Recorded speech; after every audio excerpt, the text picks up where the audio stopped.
M practising homeopathy from last more than 8 years। तो आज हम बात करेंगे होम्योपैथी के बारे में। What is homeopathy? होम्योपैथी एक ऐसी चिकित्सा पद्धति है जिसकी शुरुआत आज से 200 वर्ष पहले हुई थी। होम्योपैथी का ओरिजिन इंडिया में नहीं हुआ था। होम्योपैथी का ओरिजिन हुआ था यूरोप, जर्मनी में। बट हाँ, it is very popular in India. Homeopathy के फाउंडर हैं doctor Christian Friedrich Samuel Hahnemann, जो कि अपने ज़माने के बहुत अच्छे एलोपैथ माने जाते थे। सबसे पहले तो मैं आपको ये बताना चाहूँगी कि होम्योपैथी एक ऐसी पद्धति है जो सिमिलिया सिमिलेबस के रेंटल प्रिंसिपल पे बेस्ड है। जैसे पॉइजन ही पॉइजन को किल करता है, उसी तरह से हमारी होम्योपैथिक मेडिसिन्स काम करती हैं।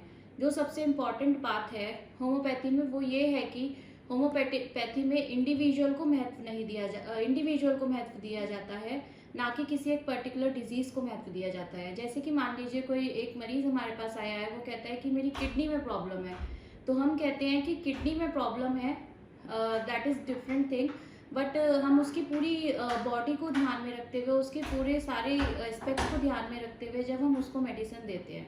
जैसे कि मान लीजिए कोई मरीज़ हमारे पास आया है और वो हमसे ये कहता है कि मेरी किडनी में प्रॉब्लम है, तो हम ये कहते हैं कि किडनी में प्रॉब्लम है, बट उसके साथ हम उसकी पूरी बॉडी को ध्यान में रखते हुए उसको प्रॉपर इंडिविजुअल मेडिसिन देते हैं। जैसे कि मान लीजिए हमारे पास 4 मरीज़ आते हैं और चारों को एक ही बीमारी है, तो ऐसा ज़रूरी नहीं उन चारों मरीज़ों को हम सेम मेडिसिन देंगे।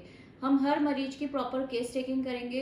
केस टेकिंग में हम उसके पूरे मेंटल एस्पेक्ट्स, फिजिकल, इमोशनल, उसको प्रॉपर उसके हर एस्पेक्ट पे ध्यान करेंगे और अपनी ऑब्जर्वेशन से भी देखेंगे, और फिर उसके बाद हम उसको मेडिसिन देंगे। कॉन्स्टिट्यूशनल मेडिसिन दी जाती है और ऐसा ज़रूरी नहीं कि चारों मरीज़ों की मेडिसिन सेम होंगी।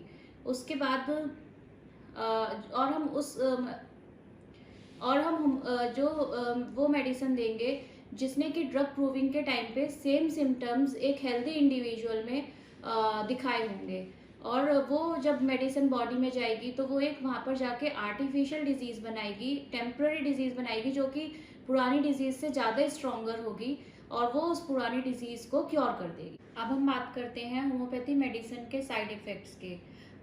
क्या होम्योपैथिक मेडिसिन के कोई साइड इफ़ेक्ट्स होते हैं?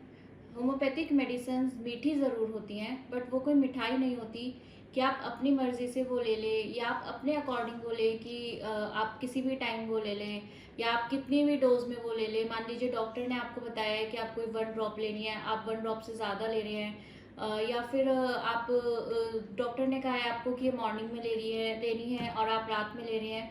होम्योपैथिक मेडिसिन्स को हमें ध्यान से लेना चाहिए और एक वेल क्वालिफाइड प्रैक्टिशनर से डिस्कशन करके ही हमें मेडिसिन को लेना चाहिए, क्योंकि ऐसा ज़रूरी नहीं होता, जैसे मैंने अभी पहले बताया था कि होम्योपैथिक मेडिसिन्स जो होती हैं वो हम कॉन्स्टिट्यूशन बेसिस पे देते हैं। ऐसा ज़रूरी नहीं है कि अगर एक मरीज़ को एक पर्टिकुलर मेडिसिन से रिलीफ लगा था तो आपको भी उसी मेडिसिन से रिलीफ लगेगा।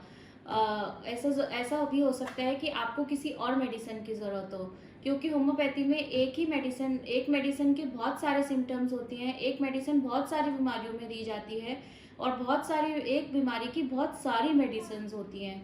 तो हम प्रॉपर डिस्कशन करके ही पेशेंट को मेडिसिन लेनी चाहिए।